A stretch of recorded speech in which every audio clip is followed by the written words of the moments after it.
De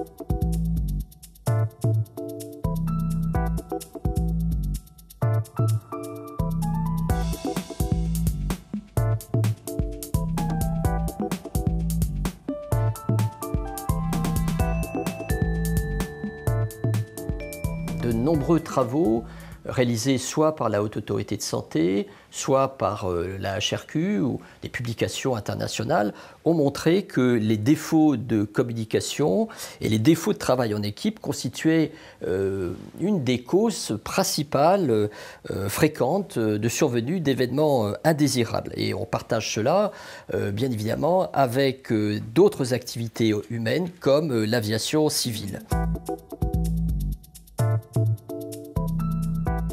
Il existe en fait des standards de la communication qui sont issus des travaux réalisés dans le domaine des sciences sociales. Ces travaux ont montré qu'une communication doit être complète, claire, concise et réalisée à temps. Alors, ceci pourrait être passé pour une évidence. En fait, la communication, elle est basée sur un binôme de personnes qui vont engager un processus de communication. Ce processus de communication, ils vont jouer alternativement le rôle d'appelant et d'appelé. Il faut savoir que la communication, c'est une compétence qui est de type non technique, c'est-à-dire que c'est une compétence que nous n'apprenons pas à ce jour en formation initiale, que nous essayons de le développer par nous-mêmes ou au cours de formation continue. Cette communication entre deux personnes, eh bien tout d'abord, comment ça se passe? Vous avez un émetteur de l'information, la personne qui appelle, qui va coder la situation clinique qu'elle vit avec des mots-clés. Et pour cela, eh bien, elle va faire appel à son savoir-faire, pour d'abord utiliser les bons mots-clés, avoir une communication qui est structurée, concise, claire, compréhensible, avec un débit de parole qui permet une prise de notes par le receveur et qui pourra être complétée avec les questions de son interlocuteur. Mais il y a aussi, bien sûr, un appel à son savoir-faire. Et cela, évidemment, les travaux des sciences sociales montrent qu'on doit faire appel à ce qu'on appelle l'écoute active, qui a été créée, inventée par Carl Rogers. C'est-à-dire, en quoi ça consiste? C'est se mettre surtout, si on pouvait résumer en quelques mots, se mettre à la place de celui qui va recevoir l'appel. Est-ce que celui que j'appelle, est-ce qu'il est déjà occupé? Est-ce qu'il y a un environnement bruyant? Est-ce qu'il est disponible? Et pour cela, bien sûr, il va falloir répondre, faire preuve d'empathie, de respect, lui demander s'il est occupé quand on l'appelle. C'est des petites choses qui peuvent paraître des petites choses, mais en fait qui permettent de faciliter le dialogue et la communication avec la personne que l'on appelle. Et puis d'autre part, vous avez celui que vous appelez le receveur de l'information qui va décoder avec ces mots qui sont émis par l'émetteur, qui va décoder la situation. Ce receveur d'information, il doit faire appel à son savoir-faire, écouter le contenu, d'abord, sans l'interrompre, au bout de 10 secondes ou 3 secondes. Il faut laisser parler la personne. Et puis, il va poser des questions complémentaires, si nécessaire. Alors, les sciences sociales nous apprennent que lorsqu'il y a une communication entre deux personnes, celui qui reçoit l'information, pour terminer le propos, doit obligatoirement reformuler très synthétiquement les étapes. Et ça, c'est quelque chose d'essentiel. S'il y a quelque chose à retenir sur la communication, c'est cette étape de reformulation faite par celui qui reçoit l'information de ce qui a été dit. C'est du savoir-faire, la reformulation. Mais il y a aussi du savoir-être. C'est-à-dire qu'il faut, là, exactement comme pour celui qui donne l'information, il faut que celui qui reçoit l'information utilise de l'écoute active, c'est-à-dire qu'ils sont en capacité de se mettre à la place de l'autre, de celui qui vous appelle, sans juger l'autre, avec empathie, avec respect, finalement avec bienveillance. Des choses finalement assez simples. Mais quand on est appelé à 3 heures du matin, on n'est peut-être pas forcément bienveillant, surtout si la personne qui vous appelle part dans tous les sens dans sa communication. Donc il faut comprendre que lorsque l'autre appelle, il faut être très bienveillant, avoir de la sympathie. Et vous savez, le sourire finalement au téléphone, cela s'entend. Je ne sais pas, testez-le, vous verrez. C'est très différent quand quelqu'un vous sourit au téléphone de quand quelqu'un a un visage plus fermé. Cela s'entend, cela apaise et cela aussi donne confiance. Au quotidien, il y a l'interruption de tâches qui, évidemment, perturbe complètement nos modes de communication, les défauts de concentration, la fatigue aussi en fin de journée, les changements dans l'équipe qui peuvent perturber une organisation et altérer nos modalités de communication entre partenaires médicaux, paramédicaux, la charge de travail. Et puis il y a des moments où il y a de l'agression verbale, on le sait, cela est répertorié par de nombreux travaux et puis aussi par le témoignage autour de nous, de nos professionnels au quotidien. Il y a également les directives ambiguës ou peu claires qui font qu'on croit avoir compris, et puis finalement, ce n'est pas si clair que ça.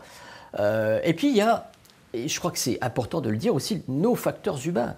Nous sommes tous différents, certains vont communiquer de façon très volubile, d'autres vont communiquer de façon très structurée, certains vont être taiseux, d'autres vont avoir une verbalisation imagée, et c'est ça qui fait la richesse finalement de la communication. Le tout est de rester quand même dans un minimum de structuration pour que l'essentiel de l'info passe, et passe de façon agréable. Alors d'abord, SAED, c'est un acronyme, S-A-E-D, qui signifie situation, antécédent, évaluation, demande. En fait, la Haute Autorité de Santé s'est inspirée d'un outil anglo-saxon très largement utilisé qui s'appelle le SBAA, Situation Background Assessment and Recommendation, qui a été transposé en France par l'intermédiaire d'un groupe de travail de la Haute Autorité de Santé. Alors cet outil SBAR, en fait, nous vient du monde de l'armée, du monde des sous-marins nucléaires, et il a connu un très grand succès dès 2002, est devenu un standard du soin dans tous les pays développés et non développés, et il est désormais déployé dans de très nombreuses spécialités urgentes ou non urgentes. Alors qu'est-ce que l'outil SAED? L'outil SAED, c'est avant tout un outil très simple, très basique, c'est un tout petit outil, c'est un outil mémotechnique pour structurer la communication entre deux professionnels, quel que soit leur lieu d'exercice. L'objectif étant de prévenir les événements indésirables pouvant résulter d'erreurs de compréhension lors d'une communication entre des professionnels. Il s'agit là en fait de surmonter les obstacles à la mise en œuvre d'une communication documentée, claire et concise. Comment ça marche, ce SAED? Quels sont ses mécanismes d'action? L'idée, c'est de limiter les pertes d'informations causées par les facteurs humains. Les mauvaises formulations, les biais de mémorisation, les oublis, l'affluence du stress au quotidien, la fatigue, nos peurs de communiquer, la peur aussi du jugement de l'autre, consciente ou inconsciente. Il y a aussi les mauvaises compréhensions, les suppositions erronées. Tu m'avais dit ça, non, tu m'as dit ça, oui, c'est ce que je t'ai dit, on ne s'est pas compris alors. Ça, c'est finalement du quotidien. Il y a les oublis, les blocages aussi par jugement erroné. L'idée, c'est de garder l'attention en cas d'interruption, de prévenir les pannes de communication verbale, de créer ainsi finalement un espèce de schéma mental partagé. Il ne s'agit pas de rentrer la communication dans un schéma trop fermé, mais plutôt de garder un fil rouge pour l'ensemble de la communication entre acteurs. On va ainsi niveler certaines différences de communication intermétiers qui existent, mais aussi on va beaucoup, et c'est ce que moi j'entends autour de moi lorsque je réalise cette formation auprès, notamment en IFPS, ou auprès des jeunes professionnels, ça contribue à renforcer la confiance en soi, la légitimité ainsi des nouveaux professionnels est affirmée, et bien sûr ça contribue à renforcer le travail en équipe. Alors, tout professionnel peut utiliser le SAED au quotidien en fait pour toute demande verbale d'avis. Il ne s'agit pas de l'écrit, on est dans le verbal, téléphonique ou non. Entre deux professionnels, un médecin et une infirmière, deux médecins et un médecin, entre un pharmacien et un médecin, entre une sage-femme et un gynéco, etc. etc. On peut l'utiliser pour des communications urgentes et non urgentes. Alors, il ne s'agit pas de travailler sur les codes rouges, etc. Non, mais sur la communication au quotidien, dans tout service d'urgence ou non urgent, c'est un outil qui a montré son efficacité. On peut l'utiliser bien sûr lors des transferts intra- ou inter-établissements. Alors la question que vous pourriez me poser, c'est est-ce que ça marche, le SAED? Oui, alors la bibliographie internationale a montré que ce type d'outil fonctionne. D'abord, il y aura une amélioration de la qualité de la communication entre professionnels qui est constatée, tant en termes de contenu et de clarté des informations qui sont données, mais également en termes d'analyse des informations reçues. Ça améliore la satisfaction des professionnels au travail, ce qui n'est pas rien dans le contexte d'aujourd'hui, qui est complexe et tendu, on le sait tous, et ça permet d'aider, comme je le disais tout à l'heure, la communication des nouveaux professionnels. Alors, l'objectif, bien sûr, c'est aussi de diminuer la fréquence des événements indésirables graves. Et cela a été objectivé dans des études de type modèle multifacetté, comme PACT, par exemple, dans les cas de Team Steps aux États-Unis. Il y a de nombreux travaux qui ont montré qu'il y avait une diminution des événements, à la condition de l'intégrer, évidemment, dans le modèle multifacetté de travail en équipe. Alors, le SAED, il est important de dire que c'est 5 étapes, pas 4, 5. Première étape, situation. Deuxième étape, antécédent. Troisième étape, évaluation. Quatrième, demande, suivie d'une reformulation par mon interlocuteur. Première étape, la situation. J'appelle un interlocuteur pour avoir un avis. Je vais donc décrire la situation concernant mon patient. Prenons l'exemple d'une patiente âgée de 80 ans qui a une présente détresse respiratoire, une dyspnée forte, avec une saturation qui est anormale. Eh bien, je vais d'abord, ce qui est classique, me présenter, donner l'identité de ma patiente, et je vais décrire le motif de mon appel, donc la dyspnée, et je vais immédiatement relier les constantes vitales qui vont avec. La saturation, la fréquence respiratoire. Je ne vais absolument pas évoquer dans cette première étape les antécédents qui vont venir après. Deuxième étape, les antécédents. Je vais indiquer les antécédents utiles liés au contexte. Pour cette dame de 80 ans, je vais donner le motif d'hospitalisation. Elle était rentrée pour une pneumopathie il y a une dizaine de jours. Elle avait été mise sous antibiothérapie. Elle était guérie de son infection et elle est sortie le lendemain. Et je vais préciser également la situation habituelle du patient, si la patiente est confuse, démente, si elle a d'autres problèmes.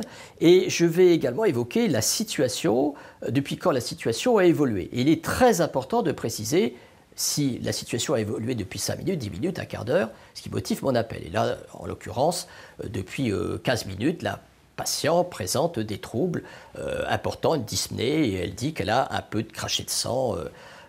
Voilà, je n'ai pas vu constater le fait, mais elle me l'a dit, elle me l'a transmis. Troisième étape, l'évaluation. Je vais donner mon évaluation de l'état du patient. J'ai donné l'oxygène, je ne comprends pas ce qui se passe, mais je suis inquiet. Et on a le droit, bien évidemment, d'exprimer son inquiétude. Ce n'est pas une faute d'exprimer son inquiétude. Je pense que si on veut transmettre des éléments aux médecins ou aux collègues, il est important de dire ce que l'on ressent, ce que l'on vit.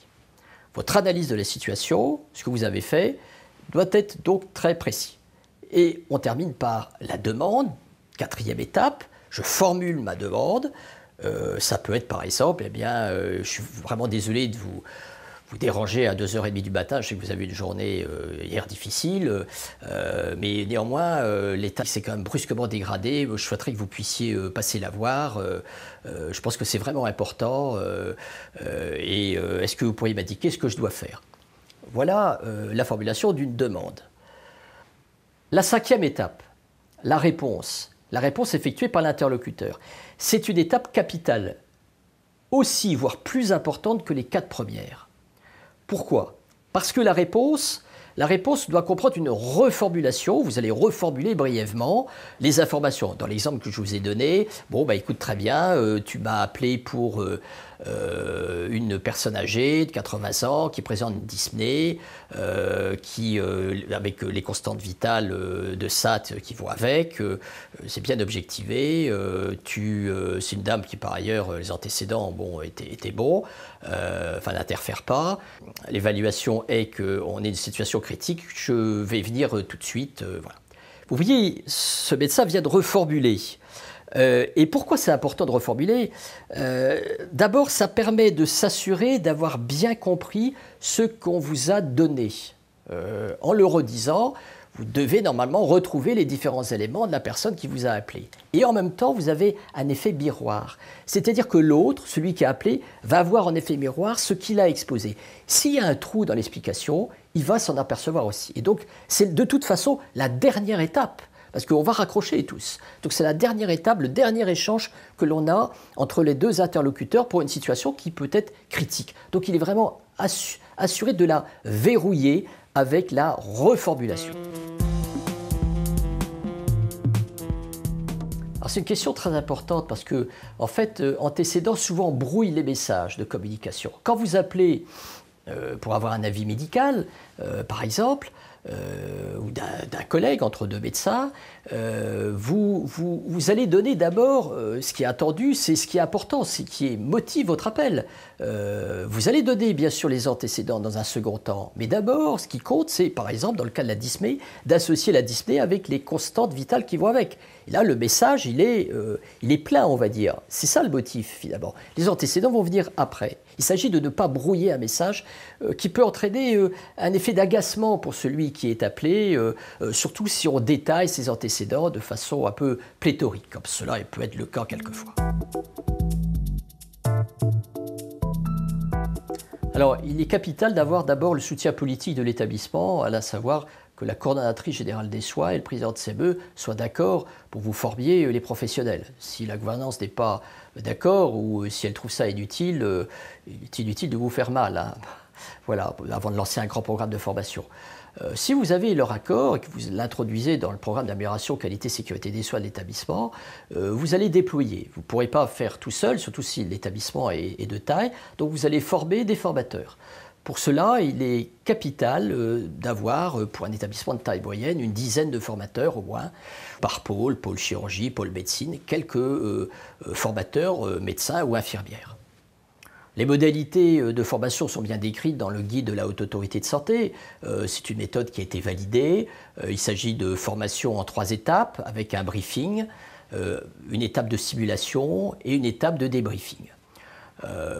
Par expérience, pour avoir formé en IFPS et dans mon établissement soit des étudiants, soit des formateurs, il est très très important de réaliser l'étape de simulation qui permet à un binôme de tester ce mode de communication à partir d'un cas clinique, d'un scénario préétabli. Et vous avez dans le guide HAS un certain nombre de scénarios, à la fois pour la médecine, la chirurgie, le SSR, vous pouvez utiliser, bien sûr, et puis il est surtout très important d'inventer de nouveaux exemples. Et d'ailleurs, à la Haute Autorité de Santé, on est tout à fait ouvert à accueillir avec bienveillance des cas cliniques résultant d'événements indésirables graves, par exemple. Ça peut, si tout le monde peut profiter de cette expérience et faciliter la formation, on est vraiment tout à fait preneur.